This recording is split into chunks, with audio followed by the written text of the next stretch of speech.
दोस्तों नमस्कार, ये है मार्गदर्शन फॉर सिविल सर्विसेज। मैं अनुराग चौधरी। दोस्तों, पाश्चात्य राजनीतिक चिंतन के अंतर्गत इस वीडियो में आप पढ़ेंगे जॉन स्टुअर्ट मिल यानी जे.एस. मिल के जीवन परिचय, प्रमुख रचनाएं एवं मिल के उपयोगितावादी विचार और मिल द्वारा बेंथम के उपयोगितावाद में किए गए प्रमुख संशोधनों के संबंध में। ये वीडियो स्नातक और परास्नातक स्तर के विद्यार्थियों के साथ राजनीति विज्ञान विषय से प्रतियोगी परीक्षाओं की तैयारी करने वाले छात्रों के लिए बहुत ही उपयोगी है। तो आइए शुरू करते हैं जॉन स्टुअर्ट मिल के जीवन परिचय, उपयोगितावाद तथा बेंथम के उपयोगितावाद में किए गए प्रमुख संशोधनों के बारे में। सबसे पहले इसमें हम जॉन स्टुअर्ट मिल के जीवन परिचय के बारे में जानेंगे। दोस्तों, आप जान लीजिए कि पाश्चात्य राजनीतिक चिंतन के इतिहास में जॉन स्टुअर्ट मिल उपयोगितावादी सिद्धांत का अंतिम समर्थक और व्यक्तिवादी सिद्धांत के अग्रणी विचारकों में शामिल है। इसीलिए जे.एस. मिल को अंतिम उपयोगितावादी और प्रथम व्यक्तिवादी विचारक कहा जाता है।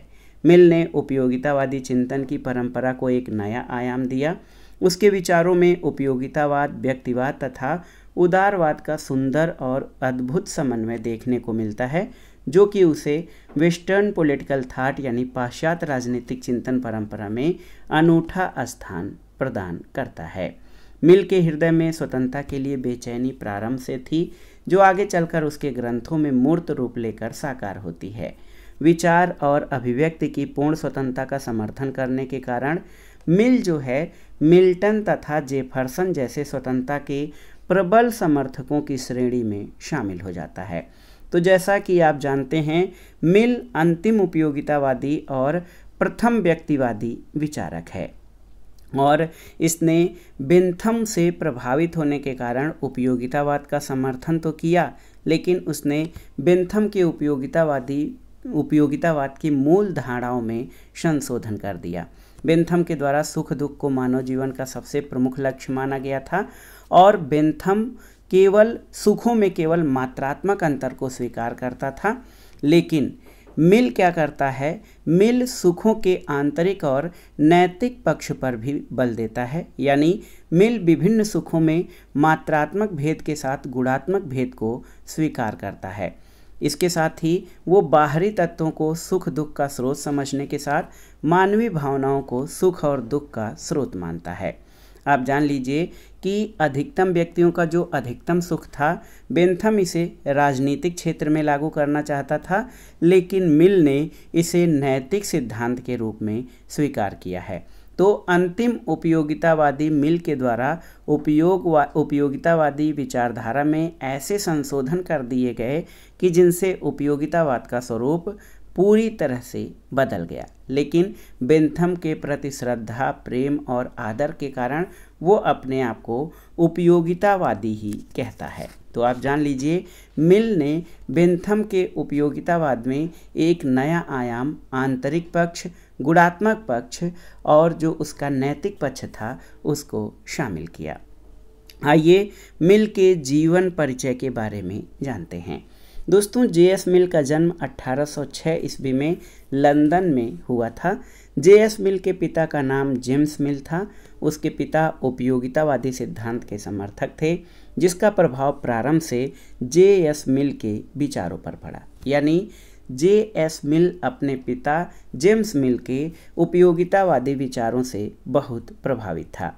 जे.एस. मिल के विचारों पर गहरा प्रभाव फ्रांसीसी लेखक डुमांट द्वारा बेंथम के नैतिक और राजनीतिक चिंतन पर संपादित पुस्तक प्रिंसिपल्स ऑफ लेजिस्लेशन का पड़ा और मिल ने बेंथम के विचारों के प्रचार के लिए उपयोगितावादी संघ की स्थापना की थी। इसके साथ ही उसने 2 अन्य सभाओं, चिंतनशील वाद विवाद सभा और राजनीतिक अर्थशास्त्र क्लब की सदस्यता भी ग्रहण की थी। मिल, आप जान लीजिए कि मिल ईस्ट इंडिया कंपनी में पत्र व्यवहार विभाग में नौकरी करता था 1823 से। 1823 में ईस्ट इंडिया कंपनी के जो कार्यालय था उसमें पत्र व्यवहार विभाग में उसको नौकरी मिल गई। आगे चलकर 1856 में वो इस विभाग का अध्यक्ष बना था। और एक और महत्वपूर्ण है कि 1858 में मिल ने वहाँ से अवकाश ग्रहण किया और 1865, आप जान लीजिए, 1865 में मिल ब्रिटिश संसद का सदस्य निर्वाचित हुआ और संसद में दलीय अनुशासन की सीमाओं में न बंधकर उसने संसद सदस्य की स्वतंत्र विवेकशीलता पर बल दिया। याद रखिएगा, 59 वर्ष की आयु में 1865 में मिल उग्र सुधारवादी दल के प्रतिनिधि के रूप में ब्रिटिश संसद में प्रवेश किया और 1865 से 1868 ईस्वी तक वो कॉमन्स सभा का सदस्य रहा। दोस्तों, मिल का संसदीय जीवन विविधतापूर्ण था और वो किसी दलीय अनुशासन या दलीय सीमा में नहीं बंधे थे। दोस्तों, वो स्वतंत्र चिंतन पर बल देते थे और उनके संसदीय जीवन के संबंध में प्रधानमंत्री ग्लैडस्टन ने कहा था कि जब जॉन स्टुअर्ट मिल बोलते थे तो मुझे सदैव ऐसा प्रतीत होता था कि मैं एक संत की वाणी सुन रहा हूँ। तो याद रखिएगा, जे.एस. मिल जो है स्वतंत्रता के समर्थक होने के साथ साथ उपयोगितावाद में संशोधन करने वाले रहे और इन्होंने ब्रिटिश संसद में आप जान लीजिए कि कॉमन सभा के सदस्य के रूप में दलीय अनुशासन में न बंधते हुए बौद्धिक विवेकशीलता का परिचय इन्होंने दिया था। दोस्तों, मिल ने 20 वर्ष की अवस्था में बेंथम की पुस्तक रेशनल ऑफ जुडिशियल एविडेंस का संपादन किया। इसमें कड़ी मेहनत करने के कारण वो मानसिक अवसाद का शिकार हो गया। इसी समय उसे बेंथम के सुखवाद के उस विरोधाभास की अनुभूति हुई कि प्रसन्नता के पीछे भागो और वह तुम्हें नहीं मिलेगी, किंतु अन्य वस्तुओं की शोध करो और वह तुम्हारी सांसों में बस जाएगी। मिल की पुस्तकों का प्रकाशन 1843 से प्रारंभ हुआ, जो 1873 में उसकी मृत्यु के 1 वर्ष तक चलता रहा। अब आइए मिल की प्रमुख रचनाओं के बारे में जान लेते हैं और यहाँ से भी परीक्षाओं में प्रश्न पूछे जाते हैं। दोस्तों, मिल ने कई विषयों पर लिखा, आचार शास्त्र, न्याय शास्त्र, अर्थशास्त्र, राजनीति शास्त्र, सभी विषयों पर लिखा है। और राजनीतिक चिंतन में उसकी 2 रचनाएं ऑन लिबर्टी और प्रतिनिध्यात्मक शासन पर विचार यानी कंसिडरेशन ऑन रिप्रेजेंटेटिव गवर्नमेंट बहुत ही महत्वपूर्ण रहीं। मिल की प्रमुख रचनाओं में 1843 में प्रकाशित a system of logic, ratiocinative and inductive है। प्रिंसिपल्स ऑफ पॉलिटिकल इकानमी 1848 में प्रकाशित हुई। Essay on liberty 1859, thoughts on parliamentary reform 1859, consideration on representative government 1861 और देखिए उपयोगितावाद यानी यूटिलिटेरियनिज्म 1861 में ये पुस्तक प्रकाशित हुई थी। इसके अलावा सब्जेक्शन ऑफ वीमेन 1859 में और मिल की ऑटोबायोग्राफी 1873 में और एक महत्वपूर्ण एस्से ऑन रिलीजन, ये 3 एस्से ऑन रिलीजन 1874 में प्रकाशित हुई थी। एक और महत्वपूर्ण पुस्तक है दोस्तों, ये है सब्जेक्शन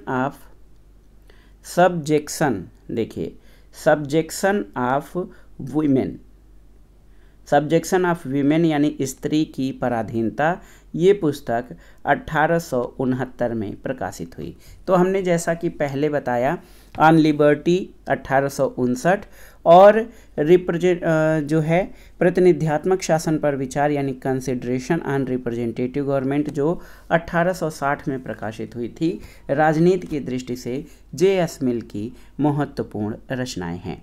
आज की इस वीडियो में हमने पहले बताया था कि इसमें हम मिल के जीवन परिचय, उसकी रचनाओं और मिल के उपयोगितावाद और बेंथम के उपयोगितावाद में मिल द्वारा किए गए संशोधन के बारे में जानेंगे। तो आज का जो ये मुख्य टॉपिक है इसी पर हमारा केंद्रित रहेगा। तो दोस्तों, मिल पर अपने पिता द्वारा बचपन में उपयोगितावादी शिक्षा की नींव डालने के बावजूद अपने व्यक्तिगत अनुभव और उपयोगितावाद के पूर्णतः भौतिकवादी दर्शन होने के कारण वो अपने गुरु बेंथम के विचारों से दूर होता गया। आप जान लीजिए कि मिल ने बेंथम के उपयोगितावाद के सिद्धांत को एक दर्शन, विश्वास और धर्म के रूप में ग्रहण किया था। वो उस पर कोई तर्क वितर्क नहीं करता था और इसके प्रचार को, इसके उन्नयन को अपने जीवन का लक्ष्य बनाया। लेकिन मिल का जो बौद्धिक स्तर था और भावनात्मक आधार, दो चीज़ें महत्वपूर्ण हैं। मिल का जो बौद्धिक स्तर था, बौद्धिक रेशनैलिटी, और भावनात्मक आधार यानी जो इमोशंस थे उसके अंदर, उन्होंने जो है उसके अंदर मानवीयता के तत्व की प्रधानता थी, जिसमें जो बेंथम में नहीं था। भले ही मिल बेंथम के उपयोगितावाद का समर्थन करता है, उसका प्रचार करता है, लेकिन मिल का जो बौद्धिक स्तर था और उसकी भावनात्मक और मानवीयता की जो भावना थी वो बेंथम से बहुत अधिक थी, और बेंथम इन चीज़ों को अपने विचारों में कहीं नहीं लाता। इसीलिए ये कहा जाता है कि बेंथम का उपयोगितावाद में जो है भावना और मानवीयता का तत्व नहीं पाया जाता है। दोस्तों, आप जान लीजिए कि मिल ने बेंथम के उपयोगितावाद में, देखिए, उपयोगितावाद के क्रम में, उपयोगितावाद के संरक्षण में वह अनुपयोगितावादी विचारों का प्रतिपादक बन गया, और मिल ने उपयोगितावाद की मान्यताओं में समयानुकूल परिवर्तन करने के लिए कई प्रकार के संशोधन किए। इन संशोधनों को हम इस तरह से देख सकते हैं, और आज की वीडियो में हम मिल के उपयोगितावाद और बेंथम के संशोधित संस्करण के बारे में पढ़कर इसे समाप्त करेंगे। तो सबसे पहले आइए जानते हैं कि मिल द्वारा बेंथम के उपयोगितावाद में क्या संशोधन किए गए। तो सबसे पहला है कि बेंथम के अनुसार सब सुख समान थे। इसने सुखों में केवल मात्रात्मक यानी क्वांटिटेटिव भेद यानी केवल मात्रात्मक अंतर माना है, सभी सुख समान हैं। लेकिन मिल क्या करता है? मिल सुखों का सही मूल्यांकन मात्रात्मक न होकर गुणात्मक होना चाहिए, मिल का मानना है। इसलिए मिल सुखों के मूल्यांकन में मात्रा के बजाय गुणों को अधिक महत्व देता है। एक महत्वपूर्ण सेंटेंस है, एक कथन है कि यदि सुख की मात्रा बराबर हो तो पुष्पिन नामक बच्चों का खेल उतना ही अधिक श्रेष्ठ है जितना कि काव्य पाठ। ये बेंथम का विचार था। ऐसा क्यों? क्योंकि बेंथम सुखों में केवल मात्रात्मक अंतर मानता है। लेकिन मिल क्या कहता है? मिल कहता है कि एक संतुष्ट सूअर की अपेक्षा असंतुष्ट मानव होना श्रेष्ठ है, एक संतुष्ट मूर्ख की अपेक्षा असंतुष्ट सुकरात होना श्रेष्ठ है, और यदि मूर्ख और सूअर दूसरा मत रखते हैं तो इसलिए कि केवल वे अपने पक्ष को जानते हैं, जबकि दूसरा पक्ष यानी मानव और सुकरात दोनों प्रकार के सुख यानी बाह्य और आंतरिक दोनों सुखों को जानते हैं। तो मिल विभिन्न सुखों में मात्रात्मक भेद के साथ गुणात्मक भेद को स्वीकार करता है। तो ये पहला अंतर है बेंथम और मिल के उपयोगितावाद में कि गुणों में केवल मात्रात्मक ही नहीं बल्कि गुणात्मक अंतर भी होता है। दूसरे अंतर पर आते हैं। दूसरा है कि बेंथम ने सुखों के मापन के लिए सुख मापन गणना विधि यानी हेडोनिस्टिक या फेलिसिफिक कैलकुलस की धारणा प्रस्तुत की। दुखों की मात्रात्मक माप तौल संभव है। ये मिल का कहना है कि सुखों का मात्रात्मक माप तौल संभव है, क्योंकि दो सुखों अथवा दुखों में कौन सा सुख अथवा दुख तीक्ष्ण है इसका निर्णय वे ही लोग कर सकते हैं जिन्होंने दोनों प्रकार के सुखों और दुखों का अनुभव किया है। तो आप जान लीजिए कि जो बेंथम है, बेंथम सुखों के मापन के लिए एक गणना सिस्टम या गणना पद्धति स्वीकार करता है, और वो कहता है कि जब हम सुखों की गणना करेंगे तो जो अधिकतम मात्रा में सुख प्रदान करेगा वही कार्य श्रेष्ठ होगा, और जिसमें दुख की मात्रा होगी वो कार्य अच्छा या श्रेष्ठ नहीं हो सकता है। लेकिन मिल कहता है कि सुख और दुख की गणना नहीं की जा सकती है मात्रात्मक रूप में, क्योंकि सुख और दुख एक दूसरे से संबंधित हैं। हर व्यक्ति किसी के सुख और दुख को नहीं जान सकता है। सुख और दुख तीव्र है या कमज़ोर है उसका निर्णय वे लोग ही कर सकते हैं जो दोनों प्रकार के सुख और दुख को जानते हैं। तो आप जान लीजिए कि ये जो बेंथम ने सुख और दुख के मापन के लिए जो मानक तय किए हैं या एक मापक के द्वारा इनके मापन की बात की है वो काफ़ी हद तक व्यवहारिक नहीं है, और मिल ने उसमें भी संशोधन किया। तीसरा अंतर है कि बेंथम के उपयोगितावादी दर्शन में नैतिक चेतना, कर्तव्य की भावना, नैतिक बंधन इत्यादि के लिए कोई स्थान नहीं था। व्यक्ति के जीवन का लक्ष्य भौतिक आनंद के सिवा कुछ नहीं है, ऐसा बेंथम का मानना है। जबकि मिल कहता है कि मनुष्य का लक्ष्य सिर्फ चरम सुख प्राप्त करना नहीं बल्कि स्वयं का उच्चतम विकास करना है। इसलिए राज्य का लक्ष्य नागरिकों के सुख में वृद्धि करना नहीं बल्कि उनका नैतिक विकास भी करना है। तो आप जान लीजिए ऐसा क्यों है। ऐसा इसलिए है कि बेंथम जो है वो प्राकृतिक, राजनीतिक, धार्मिक, लौकिक और नैतिक सुख और दुख के स्रोत बताए, जो वो सब स्रोत जो है बाहरी थे, लेकिन मिल ने इनके अतिरिक्त कर्तव्य भावना को भी सुख का स्रोत माना है। मिल स्पष्ट रूप से कहता है कि जब हम कोई गलत काम करते हैं तो हमारी भावनाओं को चोट पहुंचती है, जब हम कोई अच्छा काम करते हैं तो हमें उससे सुख मिलता है। मिल मानवीय भावनाओं को भी सुख दुख का स्रोत मानता है और इसी के आधार पर वो कहता है कि जो व्यक्ति का लक्ष्य है वो व्यक्ति के जीवन का लक्ष्य केवल भौतिक आनंद नहीं बल्कि उनका नैतिक विकास भी करना है। इसके अलावा चौथा प्रमुख अंतर ये है कि बेंथम का उपयोगितावाद इतिहास निरपेक्ष है, क्योंकि किसी नियम, रीति रिवाज, परंपरा के औचित्य का आधार इतिहास नहीं वरन उसकी उपयोगिता है। लेकिन मिल कहता है कि उपयोगिता इतिहास सापेक्ष है, निरपेक्ष नहीं, क्योंकि प्रत्येक जाति या देश में अपनी विशिष्ट निष्ठाएं, परंपराएं और एकताबद्ध करने वाले तत्व होते हैं। अतः इन्हीं के आधार पर देश के लिए शासन व्यवस्था की उपयुक्तता का निर्धारण होना चाहिए। आप जान लीजिए कि जब बेंथम सुख और दुख को केवल बाह्य मानता है तो इसी आधार पर वो कहता है कि हर चीज़ का जो कारण है वो उपयोगिता है। कोई वस्तु हमारे लिए कितनी उपयोगी है या फिर वो हमें कितना सुख या प्रसन्नता देती है, हर चीज़ के अच्छे का मानक वही है। अच्छे बुरे का मानक क्या है? जिस चीज़ से हमें खुशी मिलती है वो अच्छी है, जिस चीज़ से दुख मिलता है वो बुरी है। तो ये बेंथम का मानना था। लेकिन मिल कहता है कि उपयोगिता केवल इसी आधार पर ये नहीं कहा जा सकता है कि हर चीज़ का जो अच्छाई या बुराई का पैमाना है उपयोगिता है, बल्कि कई प्रकार के तत्व होते हैं जो कि उपयोगिता को निर्धारित करते हैं।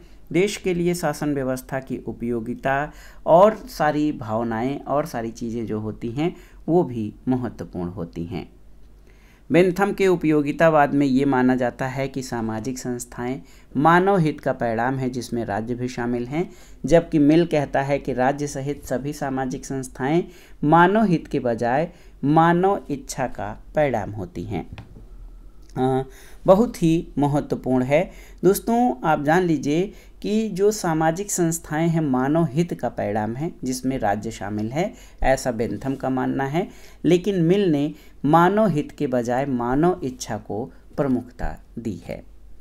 छठा प्रमुख जो संशोधन है या छठा प्रमुख जो अंतर है बेंथम और मिल मिल के उपयोगितावाद में जो अगला अंतर है वो ये कि बेंथम आर्थिक क्षेत्र में खुली प्रतियोगिता और अहस्तक्षेप की नीति का समर्थन करता है, जिससे व्यक्तियों को प्राप्त होने वाली प्रसन्नता से अंततः सामाजिक प्रसन्नता में वृद्धि होती है। जबकि मिल सामाजिक विषमताओं को ध्यान में रखते हुए अपने ग्रंथ पॉलिटिकल इकॉनमी यानी राजनीतिक अर्थशास्त्र में सभी व्यक्तियों को प्रतिस्पर्धा में समान रूप से भाग लेने में सक्षम बनाने के लिए राज्य शक्ति के प्रयोग का समर्थन करता है।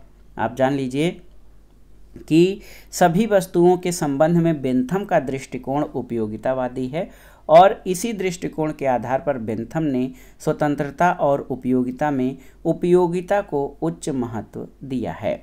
और आप जान लीजिए कि वो यानी बेंथम स्वतंत्रता को उपयोगिता के अधीन एक साधन मानता है, साध्य नहीं।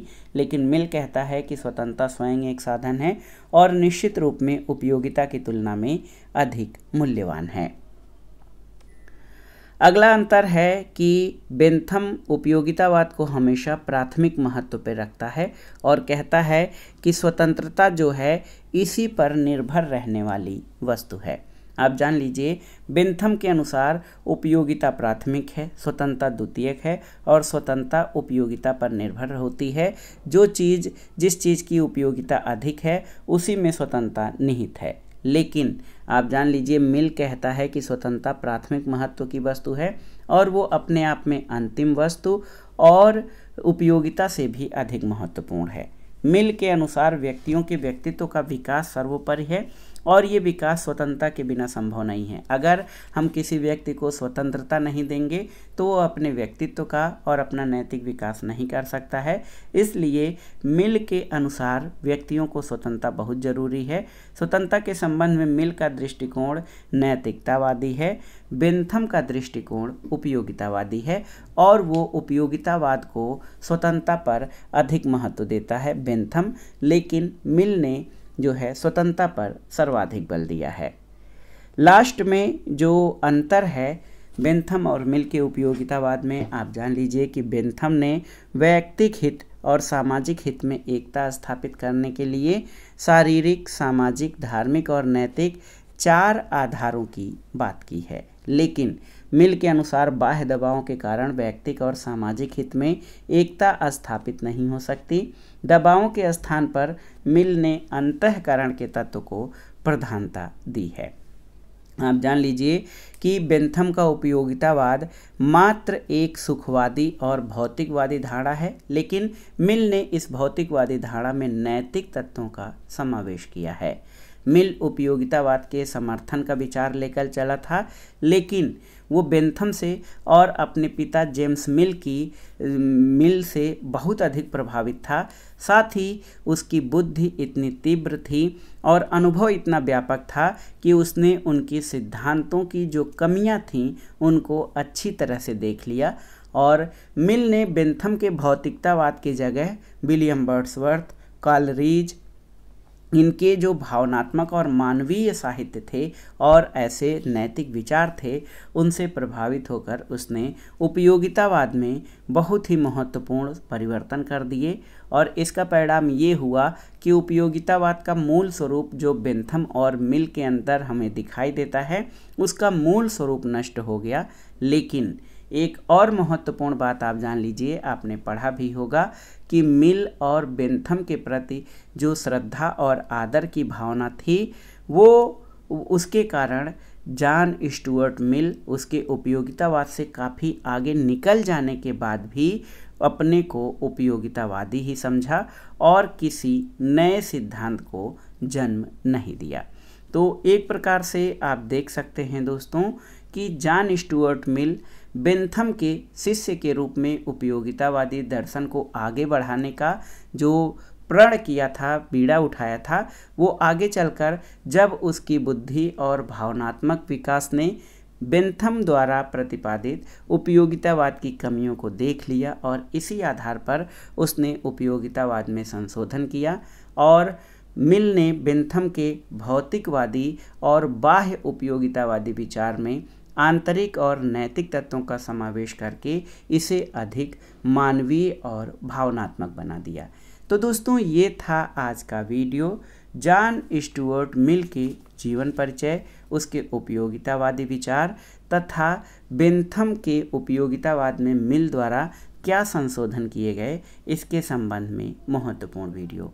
ये टॉपिक बहुत ही महत्वपूर्ण है आप सभी के लिए जो राजनीति विज्ञान, नागरिक शास्त्र इन विषयों से परीक्षाओं की तैयारी कर रहे हैं। साथ ही स्नातक और परास्नातक स्तर के छात्र जो राजनीति विज्ञान विषय लेकर अपनी पढ़ाई कर रहे हैं उनके लिए भी ये वीडियो बहुत ही महत्वपूर्ण है। हमने बहुत ही आसानी से समझाने वाली भाषा में पढ़कर आपको जॉन स्टुअर्ट मिल के जीवन परिचय, उपयोगितावादी विचार और बेंथम के उपयोगितावाद में मिल द्वारा किए गए संशोधनों के बारे में पढ़ा। मुझे विश्वास है कि ये वीडियो आपको बहुत अच्छे से समझ में आया होगा और कहीं भी ये प्रश्न परीक्षा में पूछा जाए तो आप उसको अच्छे से लिख लेंगे और किसी को समझाना हो तो उसे भी आप अच्छे से समझा देंगे। तो ये वीडियो यहीं पर समाप्त करते हैं। वीडियो को लाइक करें, शेयर करें और इस चैनल मार्गदर्शन फॉर सिविल सर्विसेज को सब्सक्राइब करें। वीडियो देखने के लिए धन्यवाद दोस्तों, नमस्कार।